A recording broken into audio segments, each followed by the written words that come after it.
Hi mga friendship, good evening everybody. Pag-usapan natin yung mga friendship, yung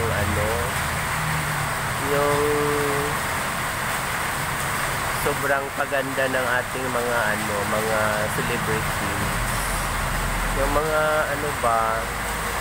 katulad nila ni Vice Ganda, umiinom ng mga glutathione, nagpaparepair ng katawan, inaayos nila, pinapaliit yung nila, nag-undergo ng mga surgery, yan, pina-opera nila yung mga katawan nila para gumanda sila. Di ba masama yun mga friendship mo? Kasi yan, di ba, yung hindi siya natural, di ba? Parang inaano mo yung katawan mo, parang pinaparusahan mo yung katawan mo. Pinaparusahan mo yung katawan mo, pero yung labag yun sa Panginoon. Labag yun sa Panginoon na na gawa ka ni na gawa tayo ng Panginoon. Tapos inaayos natin yung katawan natin. Parang yung mukha natin pinapaliit, parang kamukha ng mga Koreano, Koreana, para kuminis ang balat natin, pumuti tayo. Di ba masama yung sobra, mga friendship? Pag sobra nakakasama, dapat yung simple lang, hindi yung lagi na lang nagpapaganda, nag-under ng surgery. Tingnan mo si Michael Jackson. Sa sobrang yaman niya, hindi na niya magamit yung pera niya kasi yung umiinom siya ng pampaputi. Hindi na niya tinanggap yung kanyang tunay na color. Yung iba black beauty siya. Kasi yung yung iniinom na capsule ng papaganda, yung gluta, pag sobra nakakasira yan ang natin balat.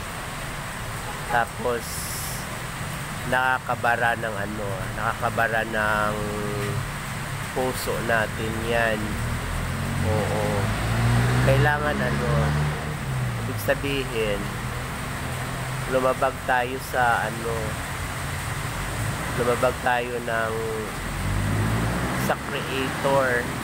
Sino ba ang creator natin? Diba si God? Diba yung kanya mga design na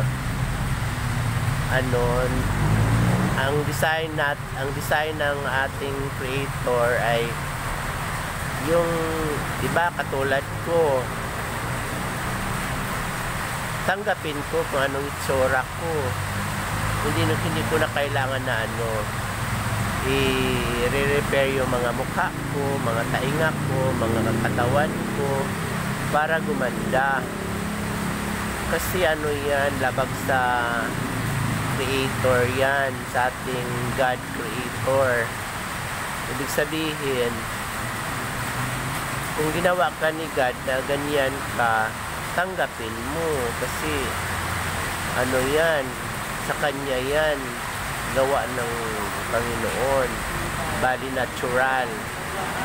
Oo, pag inayos mo yung gawa ni God, magkaroon ka ng problema. Oo, magkaroon ka ng problema sa katawan mo, magkaroon ka ng sickness, nanakit sa katawan, pagsisikip ng puso, hanggat na mabawian ka ng buhay. Pero alam mo, binawian ka ng maagang buhay kasi inano mo kasi, inayos mo yung yung gawa ng Panginoon. Parang nilampasan mo siya, hindi mo nirespeto ang gawa ng Panginoon. Hindi mo nirespeto.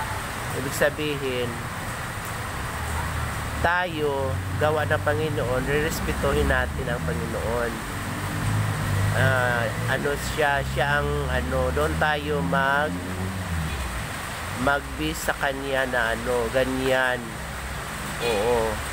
Ang lang, yung dapat operahan, yung mga may sakit, na aksidente, pero tayo mga healthy, para papaganda tayo, langit yun, hindi maganda yung sa Kaya yung mga artista na mga artista na nagpa-repair ng mga mukha, mga katawan, hindi yan sila magtatagal sa showbiz. Oo. Magkakaroon sila ng problema sa kanilang katawan. Lalo na si Vice Ganda, wala, hindi yan magtatagal kasi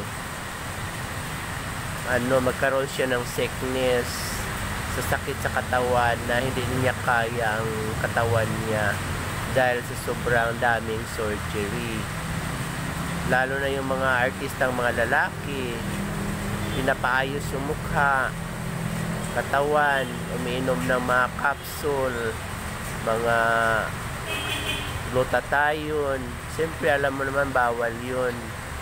Bawal yan iinumin natin kasi natural yung katawan natin. Para tayong ibon lang kasi masilan yung balat natin, masilan yung mga organs natin. Pagka matamaan yung mga organs natin, mamatay yung katawan natin. Kahit na hindi pa oras natin na mamatay, magkakaroon ng problema. Tapos pagka nagkaroon ka ng problema sa katawan or mga ma-hospital ka, tapos napunta ka sa hospital na yung dishonesty, yung pira lang ang hinahabol, mas lalong matigok ka. Oo, gagawin ka nilang experiment or kasi wala na silang magagawa, hindi ka na nila magagamot. Oo, hayaan ka na nilang matigok. Oo, ganun yun. Kaya dapat may hospital na honest. Lahat ng mga empleyado, mga doktor, honest sa pagbigay ng gamot, honest.